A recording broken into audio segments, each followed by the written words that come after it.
देश के पूर्वी छोर पर बंगाल के तट से अम्फन तूफान टकराया था और महज 14 दिन बाद देश के पश्चिमी तट से एक और तूफान टकराया, जिसके बाद 100 किलोमीटर प्रति घंटा से ज्यादा की रफ्तार से हवाएं चलने लगी। समुद्र में ऊंची ऊंची लहरें उठने लगी, इतनी ताकतवर कि बड़े बड़े जहाज हिचकोले खाने लगे। एक भारी भरकम जहाज के डगमगाने की तस्वीरें सामने आई। एक बार तो ऐसा लगा जैसे लहरें जहाज को पलट ही देंगी। तेज हवाओं से कच्ची और कमजोर इमारतों को सबसे ज्यादा नुकसान पहुंचा। रत्नागिरी में बनी एक इमारत की टीन की छत तूफान के आते ही हिलने लगी। लोहे के टुकड़ों से मजबूती से दीवारों से जुड़ी छत एक झटके में अलग हो गई।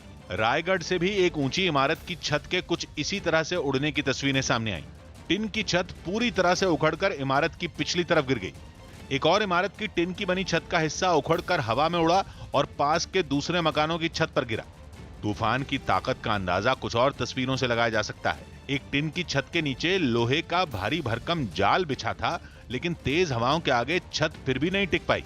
इसी तरह की तस्वीरें रायगढ़ और मुंबई के कई हिस्सों से सामने आई। रायगढ़ में तूफान सबसे ज्यादा ताकत के साथ पहुंचा, इसीलिए हवाएं इतनी तेज चलने लगी कि सामने कुछ भी नहीं टिका। तूफान के एक ऐसे ही वीडियो में सड़क पर खड़ी 2 मोटरसाइकिलें गिरती दिखी। पहले एक मोटरसाइकिल गिरी, फिर सड़क के दूसरी ओर से कोई भारी भरकम सामान उड़ता हुआ आया और अगले ही पल दूसरी मोटरसाइकिल भी गिर गई। हालांकि तूफान के सटीक अनुमान की वजह से बड़े नुकसान को टाला भी गया। अरब सागर से उठा ये चक्रवाती तूफान महाराष्ट्र के रायगढ़ जिले के अलीबाग से टकराया है, जिसकी वजह से पूरे रायगढ़ जिले में इसका सबसे ज्यादा असर हुआ। हवाओं की रफ्तार 130 किलोमीटर प्रति घंटा तक रिकॉर्ड की गई। इसके अलावा रत्नागिरी, सिंधुदुर्ग और पुणे में भी तूफान का अच्छा खासा असर देखने को मिला, जबकि मुंबई में भी तूफान की वजह से भारी नुकसान हुआ। कच्ची इमारतें, भारी भरकम पेड़ और खंभे सड़कों पर गिर गए। पहले से तूफान की ताकत का अंदाजा लगा लिया गया था, इसलिए समुद्र के किनारों पर रहने वाले लोगों को महफूज जगहों तक पहुंचा दिया गया था। राज्य के अलग अलग जिलों के करीब 1 लाख लोगों को सरकारी एजेंसियों ने सुरक्षित जगहों पर पहुंचाया और तूफान से होने वाले नुकसान से निपटने के लिए एनडीआरएफ, एसडीआरएफ, कोस्ट गार्ड और सेना की टीमों की तैनाती कर दी गई। हालांकि तूफान की वजह से जान के नुकसान की खबर नहीं आई। राहत और बचाव के काम में लगी एजेंसियों ने हजारों लोगों को पहले ही सुरक्षित जगहों पर पहुंचा दिया था। मुंबई के लोगों को पिछले 125 साल से किसी चक्रवाती तूफान की चेतावनी नहीं दी गई थी। इसीलिए मुंबई की एजेंसियों ने तैयारी में कोई कसर नहीं छोड़ी। लेकिन सबसे ज्यादा नुकसान मुंबई में पेड़ों और खंभों के गिरने से हुआ।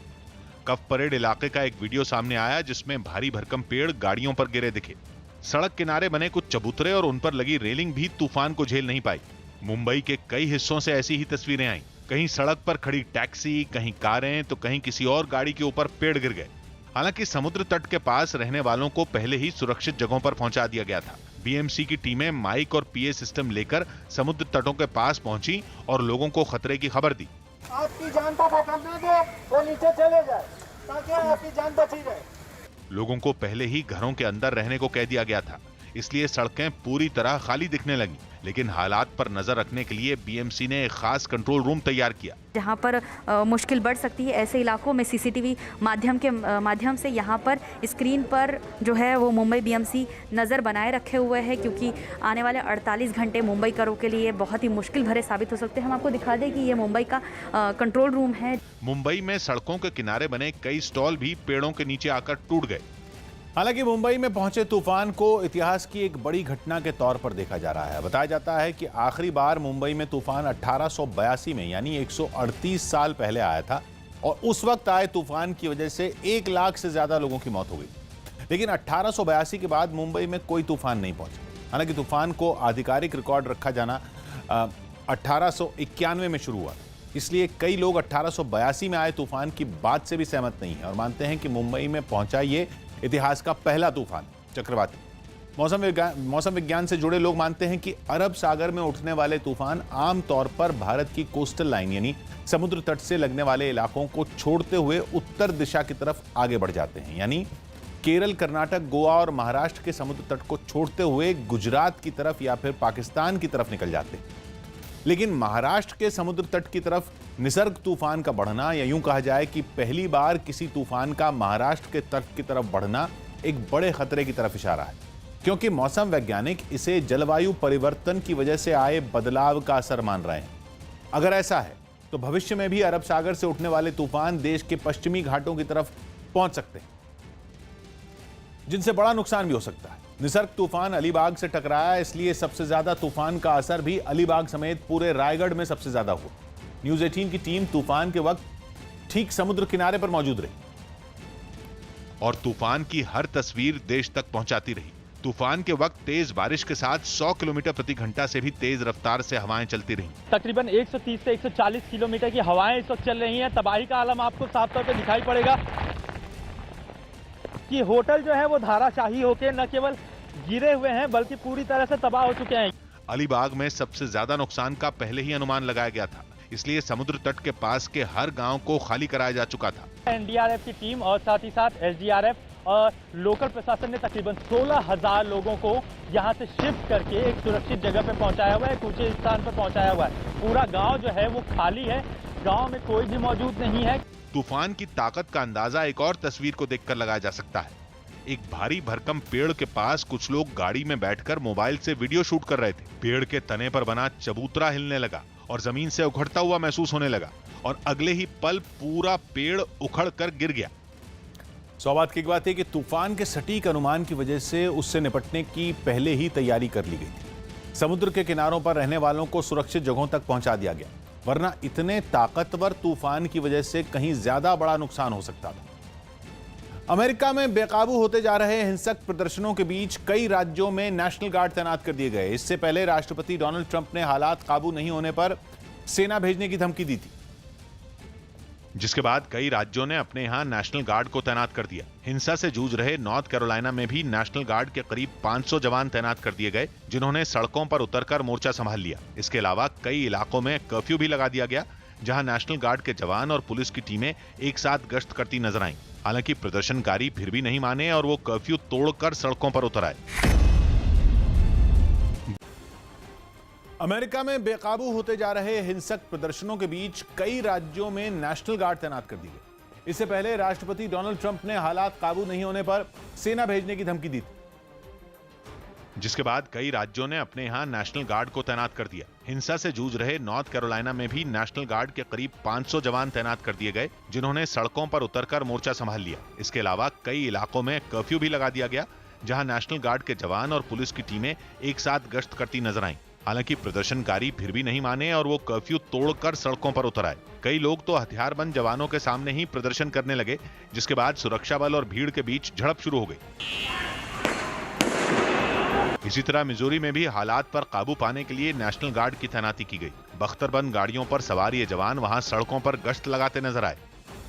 सौबात की एक बात है कि अमेरिका में करीब एक हफ्ते से हिंसक प्रदर्शन जारी है। हालात अब पुलिस के काबू से बाहर दिखने लगे हैं, इसलिए नेशनल गार्ड की तैनाती करनी पड़ी, जो अमेरिकी सेना की ही एक रिजर्व फोर्स है। आम आदमी पार्टी के सांसद संजय सिंह ने लॉकडाउन में फंसे मजदूरों को विमान से उनके गांव पहुंचाने की पहल की। संजय सिंह ने बतौर सांसद अपने 33 हवाई टिकटों का इस्तेमाल मजदूरों को दिल्ली से पटना भेजने के लिए करने का फैसला लिया, ताकि लॉकडाउन में फंसे लोग अपने गांव पहुंच सकें। संजय सिंह के मकान के बाहर सुबह होते ही विमान से गांव लौटने वाले लोग पहुंच गए।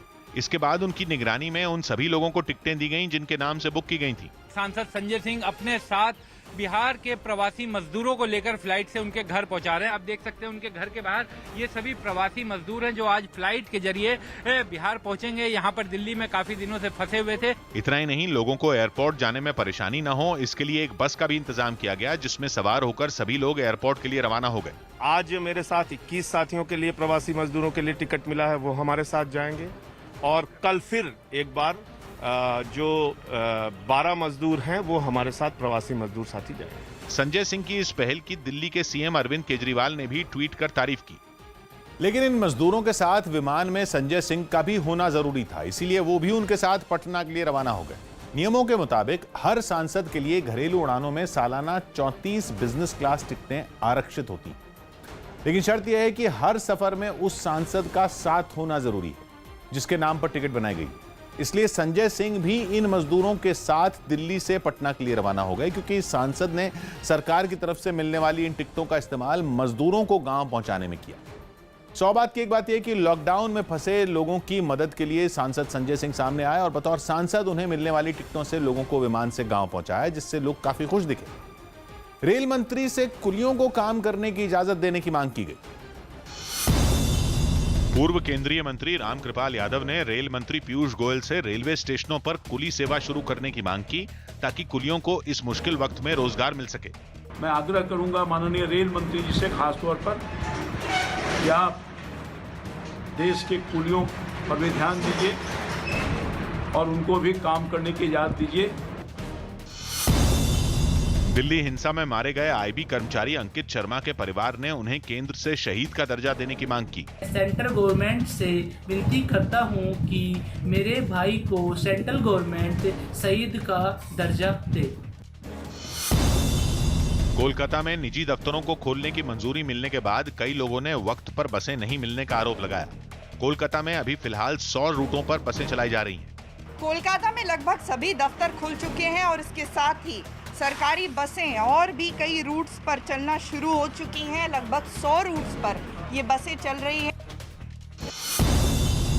पंजाब कांग्रेस ने नवजोत सिंह सिद्धू के आम आदमी पार्टी में शामिल होने की खबरों को खारिज कर दिया। मैं समझता हूं कि इस बकवास में कोई दम नहीं है। नवजोत सिंह सिद्धू कांग्रेस में हैं, कांग्रेस में रहेंगे।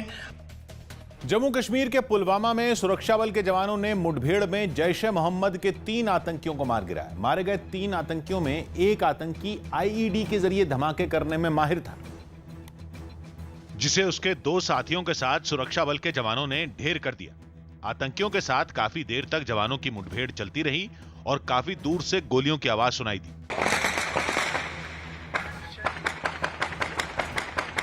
तीनों आतंकी पुलवामा में रिहायशी इलाके के एक मकान में छिपे थे। उनकी घेरेबंदी के लिए वहां बख्तरबंद गाड़ियों के साथ भारी तादाद में सुरक्षा बल के जवान भी पहुंचे। गोलियों की आवाज सुनकर वहां रहने वाले लोग दहशत में ना जाएं, इसके लिए लाउडस्पीकर के जरिए सभी को घरों में रहने की नसीहत दी गई। गोलियों के तबादले में किसी को भी गोली की चोट आ सकती है। काफी देर चली मुठभेड़ के बाद मंजूर अहमद, जावेद अहमद और अब्दुल रहमान नाम के आतंकियों को मार गिराया गया। बताया गया कि मारा गया आतंकी अब्दुल रहमान पाकिस्तान का रहने वाला है और वो आईईडी के जरिए धमाके करने में माहिर था। आज मॉर्निंग में इनकाउंटर स्टार्ट हुआ, उसमें 3 टेररिस्ट मारे गए। तीनों जैश-ए-मोहम्मद से ताल्लुक रखते हैं। सौभाग्य की बात यह कि रियाज नायकू के मारे जाने के बाद से बौखलाए हुए आतंकी लगातार हमलों की कोशिश कर रहे हैं, लेकिन सुरक्षा बल के ताबड़तोड़ ऑपरेशन से न केवल आतंकियों की कमर टूटी है बल्कि उन्हें साफ संकेत भी मिला कि भारत की फौज हर मामले में उनसे 2 कदम आगे। इटली की राजधानी रोम में कोरोना संकट के बीच 74वां गणतंत्र दिवस मनाया गया। हालांकि इस महामारी की वजह से वहां कई कार्यक्रम रद्द कर दिए गए, लेकिन वायुसेना के विमानों ने गणतंत्र दिवस पर अपना जलवा दिखाया। एक साथ कई विमानों ने उड़ान भरी और आसमान में करतब दिखाए। इसके अलावा रंगीन धुएं से उन्होंने अपने देश का झंडा भी बनाया। इस मौके पर राष्ट्रपति और प्रधानमंत्री के साथ बड़े नेता भी मौजूद रहे। राष्ट्रपति ने कोरोना की वजह से जान गंवाने वाले लोगों को श्रद्धांजलि दी। इस दौरान सभी के चेहरों पर मास्क दिखाई दिए और सभी एक दूसरे से दूरी बनाकर खड़े रहे।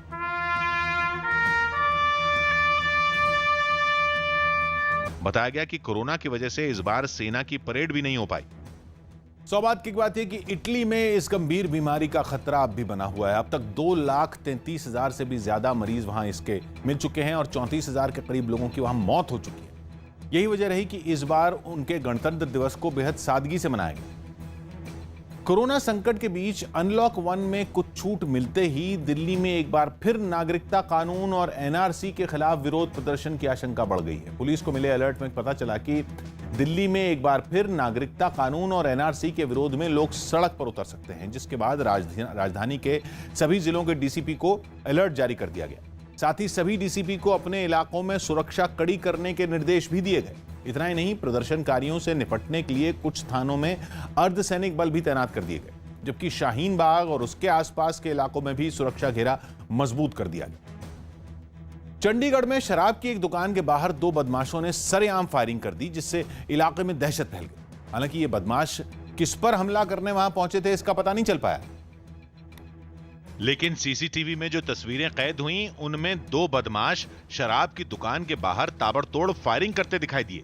इस मामले की जानकारी मिलते ही पुलिस की टीम के साथ कुछ अधिकारी वहां पहुंचे और दुकान के आसपास की जगह को सील कर दिया। वहां सड़क पर 3 खाली कारतूस भी पड़े मिले, जिनके चारों तरफ घेरे बना दिए गए। सेल वगैरह कर रहे थे, 2 बंदे ने बाहरों फायरिंग की है कि वो बच गए हैं। इस बीच पुलिस जिस शराब की दुकान के बाहर फायरिंग हुई उसके मालिक को पूछताछ के लिए थाने ले गई। जैसी तफ्तीश में कोई आता है वो बताते हैं आपको। एक पता जिसके गोली लगी। सौबात की एक बात है कि शराब की दुकान पर हुई फायरिंग की घटना लोगों में डर पैदा करने वाली है, इसलिए पुलिस ने जांच शुरू करने में देर नहीं की। हालांकि न तो अब तक फायरिंग की वजह पता चल पाई है, न ही बदमाश पुलिस के हत्थे चढ़े।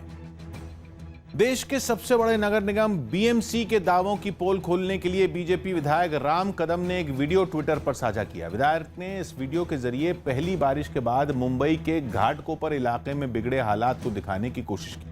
इस वीडियो में साफ दिखा कि नाले का पानी रिहायशी इलाकों तक जा पहुंचा, जो लोगों के घरों के सामने बनी सड़क पर तेज रफ्तार से बहता दिखाई दिया। कई लोग ये सब कुछ घरों से बाहर निकलकर देखते हुए भी नजर आए।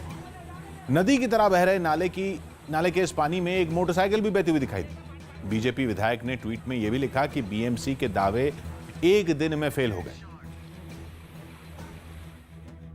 धोनी का ट्रैक्टर चलाने का एक वीडियो वायरल हो गया। महेंद्र सिंह धोनी का ट्रैक्टर चलाने का एक वीडियो सोशल मीडिया पर वायरल हो गया। बिहार के समस्तीपुर में एक ट्रक ने 8 लोगों को कुचल दिया, जिसमें 2 लोगों की मौत हो गई। इसके बाद गुस्साए लोगों ने ट्रक में आग लगा दी। दिल्ली पुलिस ने वजीराबाद में हुई एक मुठभेड़ में एक इनामी बदमाश को गिरफ्तार कर लिया। पकड़े गए आरोपी पर अवैध हथियारों की सप्लाई करने का आरोप है। सुप्रीम कोर्ट ने असम से इनर लाइन परमिट खत्म किए जाने के खिलाफ दाखिल याचिका पर केंद्र को नोटिस भेजा। अब इस मामले पर 2 हफ्ते बाद सुनवाई होगी। इनर लाइन परमिट के तहत किसी भी भारतीय नागरिक को असम के कुछ इलाकों में जाने के लिए सरकार से मंजूरी लेनी पड़ती थी, लेकिन केंद्र सरकार ने असम में नागरिकता कानून लागू होने के बाद इसे खत्म कर दिया था। बिहार के दरभंगा में विश्वविद्यालय के कर्मचारियों ने वेतन बढ़ाने समेत कई मांगों को लेकर राज्य सरकार के खिलाफ बर्तन बजाकर प्रदर्शन किया। प्रदर्शन करने के लिए ये लोग ललित नारायण मिथिला विश्वविद्यालय पहुंचे और सरकार के खिलाफ अपनी नाराजगी जाहिर की। हाथों में थालियां लिए ये कर्मचारी कैंपस के अंदर कतारों में खड़े हो गए और थालियां बजाते दिखाई दिए, जबकि उनके पीछे खड़े लोगों ने तालियां बजाकर अपना विरोध जताया। कोरोना की वजह से 1-2 लोगों को छोड़कर वहां मौजूद सभी लोग अपने चेहरे को मास्क या कपड़े से ढके नजर आए। इसके अलावा कामेश्वर सिंह संस्कृत विश्वविद्यालय के कर्मचारियों ने भी थालियां और तालियां बजाकर विरोध दर्ज किया। कर्मचारियों ने मांगे नहीं माने जाने पर बड़े आंदोलन की चेतावनी भी दी। साफ सुथरी मांग है, इन सब कारणों को देखते हुए थाली पीट करके हम लोगों ने जगाने का काम किया है। सौबात की बात है कि ये कर्मचारी पिछले कई महीनों से अपनी मांगों के पूरे होने का इंतजार कर रहे हैं। मांगे पूरी नहीं हुई तो कर्मचारियों ने बर्तन बजाकर विरोध करना शुरू कर दिया। इराक में कोरोना वायरस रोकने के लिए पूरे देश में कर्फ्यू लगा दिया। इस बीमारी के तेजी से बढ़ते मरीजों की वजह से सरकार ने यह फैसला लिया, जिसके बाद सभी शहरों के साथ राजधानी बगदाद में भी सन्नाटा पसर गया। सड़कें सुनसान हो गईं और दुकानों पर ताले लग गए। बताया गया कि सिर्फ सुरक्षा बल और स्वास्थ्य कर्मियों को ही बाहर निकलने की मंजूरी दी गई। यही वजह रही कि कई इलाकों में तो एक भी आदमी दिखाई नहीं दिया और जो नजर भी आया उसकी पूरी तरह जांच की गई। इस काम में पुलिस के साथ सेना को भी लगाए जाने की खबर है। कई रास्तों को तो पुलिस ने अपनी गाड़ियों से घेर कर बंद कर दिया ताकि कोई निकल ही ना सके। इसके अलावा जगह जगह तैनात सुरक्षा बल के जवान निगरानी करते दिखे। सरकार ने कर्फ्यू के दौरान बहुत जरूरी होने पर ही लोगों से घर से बाहर निकलने की अपील की है। सौबात की एक बात है कि इराक में कोरोना के अब तक 7300 से ज्यादा मामले सामने आ चुके हैं और 250 के करीब लोगों की मौत हो चुकी है। कोरोना के मामले तेजी से बढ़ने के कारण यह पाबंदी लगाई गई। आम्रपाली बिल्डर के प्रोजेक्ट में फ्लैट खरीदने वालों को जल्द बड़ी राहत मिल सकती है। मामले की सुनवाई के दौरान कोर्ट में स्टेट बैंक ऑफ इंडिया की investment banking company SBI capital markets ने NBCC के साथ मिलकर अधूरे बड़े प्रोजेक्ट के लिए फंड का इंतजाम करने का भरोसा दिया। SBI कैपिटल मार्केट्स ने कोर्ट को बताया कि वो अधूरे बड़े प्रोजेक्ट को पूरा करने के लिए एक कंपनी बनाएगी जो NBCC के साथ मिलकर काम करेगी। दिल्ली NCR में आम्रपाली के कई प्रोजेक्ट हैं जो अधूरे पड़े हैं और उन्हें पूरा करने की जिम्मेदारी सुप्रीम कोर्ट ने NBCC को दी। दिल्ली के तुगलकाबाद इलाके में आग लगने से कई झुग्गियां जलकर राख हो गई।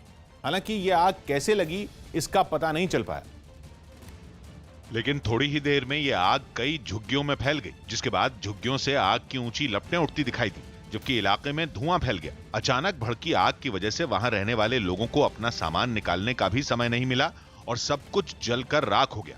आग लगने की जानकारी मिलते ही दमकल विभाग की कई गाड़ियां वहां पहुंची और आग बुझाने की कोशिश में जुट गईं। पुलिंग ऑपरेशन चल रहा है, आग काबू में है हमारे। हालांकि काफी मेहनत करने के बाद आग बुझा ली गई, लेकिन इस आग में 100 से ज्यादा झुग्गियां जल गईं। सौभाग्य की एक बात यह कि आग लगने की जानकारी मिलते ही झुग्गियों में रहने वाले लोग बिना देरी किए सुरक्षित बाहर निकल गए। हालांकि इस आग में झुग्गियों में रखा सारा सामान जलकर राख हो गया।